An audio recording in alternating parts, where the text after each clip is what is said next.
Good evening. You're watching the main news on HKIBC. I'm Raymond Yeung. Here are tonight's top stories. Republicans in the United States appear poised to take control of Congress. Locally, a teacher is arrested on suspicion of wasting police time in a child abuse claim. And 17 people who denied conspiring to commit subversion will finally go on trial in January. The Democratic Party in the United States showed surprising strength in the midterm elections, bucking earlier projections that it would suffer major losses. But Republicans are still set to emerge as overall victors, albeit by a smaller margin than expected.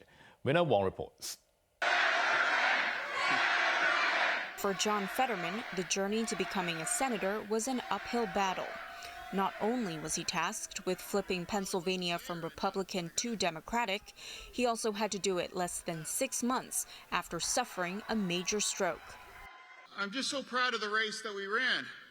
And this campaign has always been about fighting for everyone who's ever been knocked down, that ever got back up. Fetterman won by a small margin against former TV host opponent Mehmet Oz.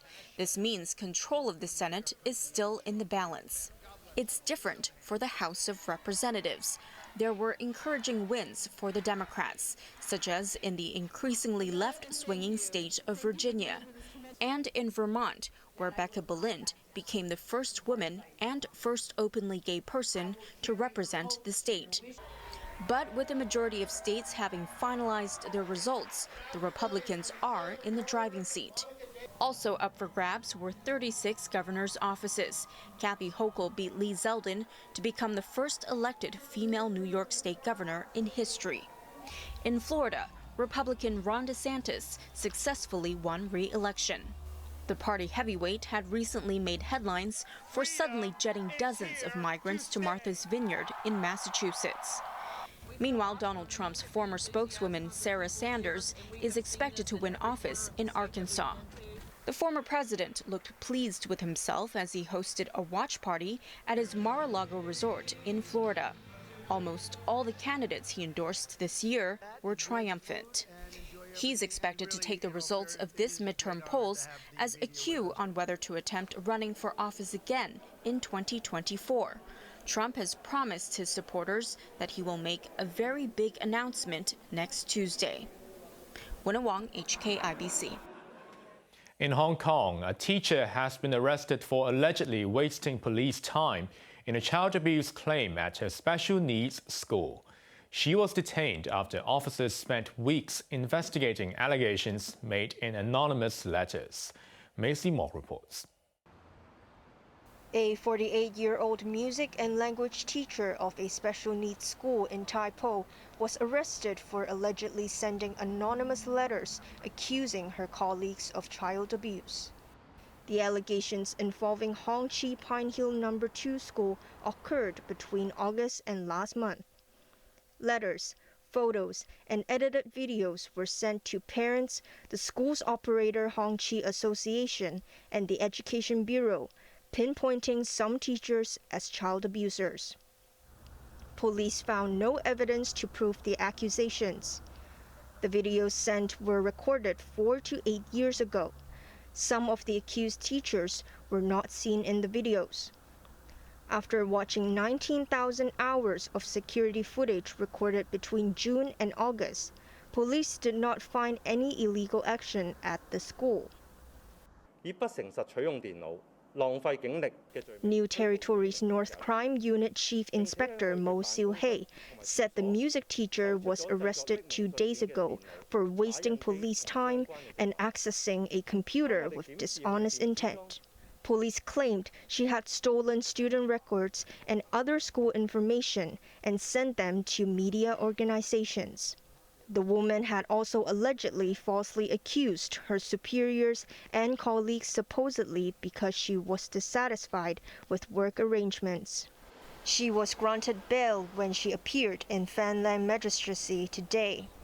The Hong Chi Association said the suspect has been suspended. It added that its reputation has been salvaged and hopes that the teachers can now have peace of mind. Maisie Mock, HKIBC. The democracy activists linked to the Legislative Council primary case will finally go on trial on January 30th. But there will be a pre-trial review for former lawmakers Raymond Yeung, Leung Kwok-hong, and 15 others on January 17th. They pleaded not guilty to conspiracy to commit subversion under the national security law. In the latest case management hearing this morning, the defense said it will need 35 days to make its case. The proceedings are expected to take 90 days. The 17 are among 47 people who organized a democratic primary for the LegCo elections in 2020. The other defendants pleaded guilty and are awaiting mitigation and sentencing. With less than a week before nominations close, only 2 people have declared their candidacy for 4 vacant seats in the Legislative Council. A by-election will be held next month if there are more than 4 candidates. Janice Low reports. Nominations for 4 vacancies in the Election Committee constituency began last Tuesday. Alice Mack, Horace Yeung, Sun Dong, and Nelson Lam gave up their seats to join John Lee's governing team. After 9 days, only 2 people have filed their nomination papers. One of them is Gary Wong, who is making his 2nd attempt to join the election committee and his 3rd to become a lawmaker. My passion has reflected in my previous manifestos, and I will consider my manifesto, my policy platform, is my promise to every single individual, every single citizen in Hong Kong. So I failed by election last year. It means that I failed to deliver my promise to Hong Kong people. Wong, who is a board member of the Chinese Association of Hong Kong and Macau Studies, has received 20 nominations. At least 10 nominations are needed to qualify.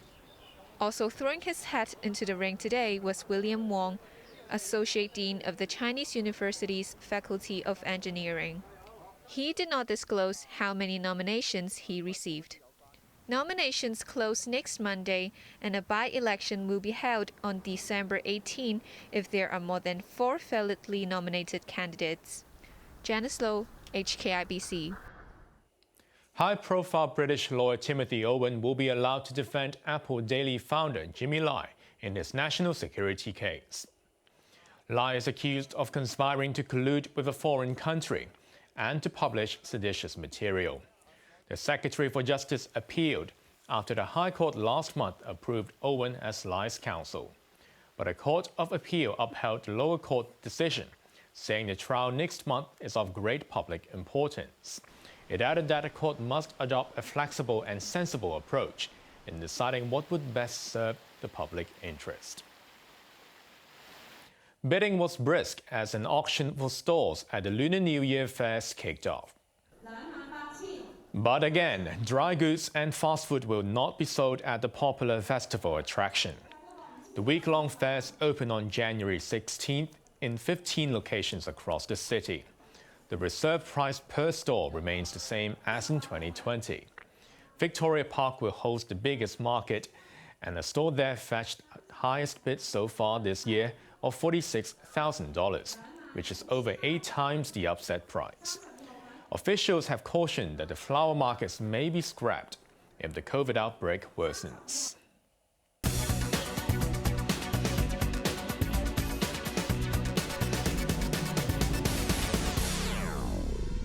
Inflation on the mainland has eased, contrasting sharply with the West, where central banks are raising interest rates to bring down prices.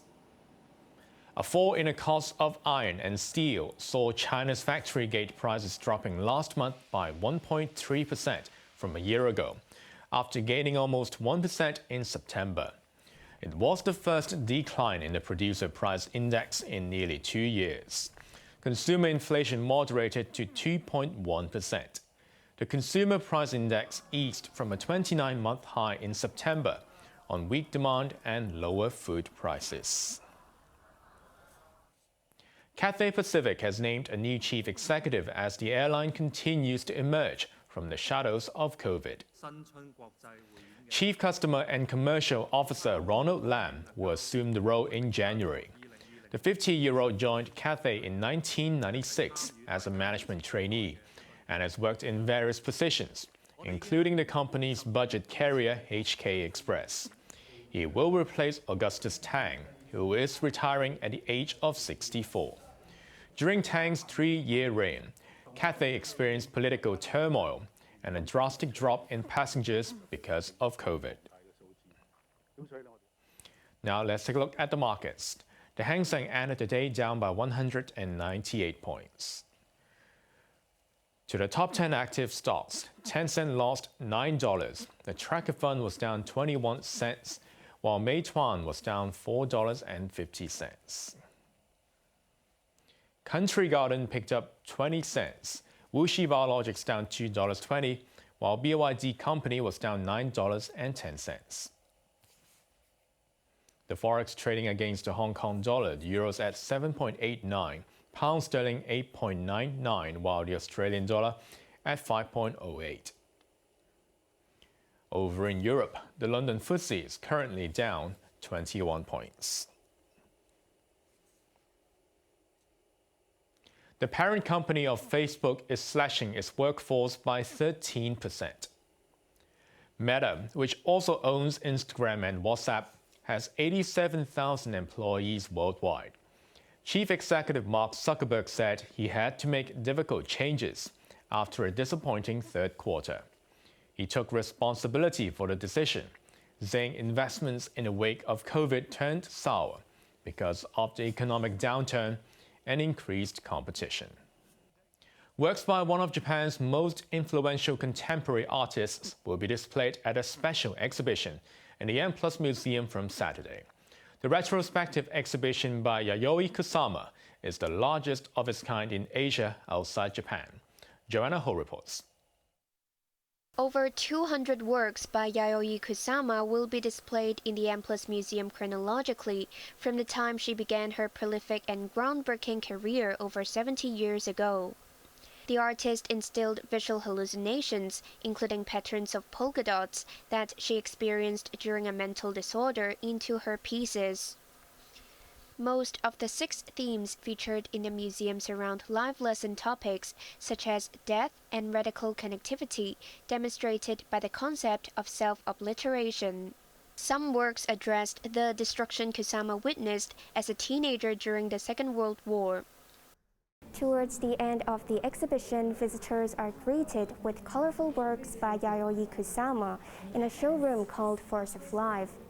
A sharp contrast from other gloomy pieces, the paintings were created during the later stages of the Japanese artist's career with an aim to heal mankind from the violence of the world. From Saturday, when the exhibition opens, entry to the museum will no longer be free. Visitors will have to fork out $120 for general admission. If they wish to appreciate Kusama's work in full, they'll have to pay another $120. Our number clearly shows we just had 2 millionth visitor, that we have been enthusiastically embraced by our local audiences. Based on that, we feel confident that even when the museum starts charging, that people will come back. Those who only pay for general admission will still be able to appreciate some of Kusama's works on the lower levels of the museum. This infinity mirror room on the B2 level offers a kaleidoscopic perceptual experience for visitors and is the largest of about 30 that she has produced.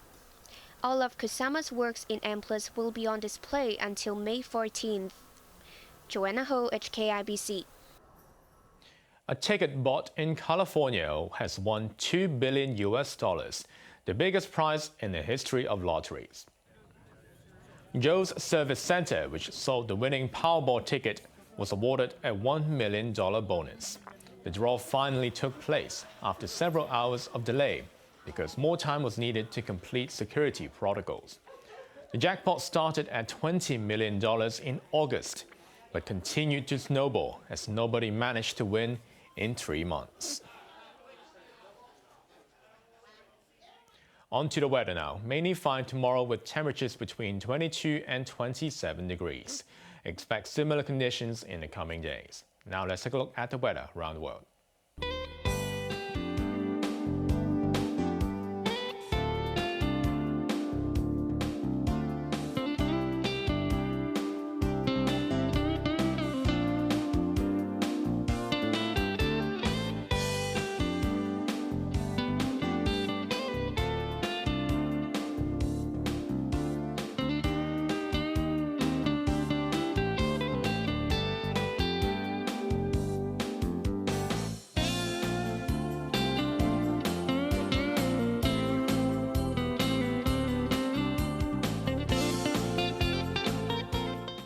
That's our main news for Wednesday night. Join us for more news at 11. I'm Raymond Yeung. Good night.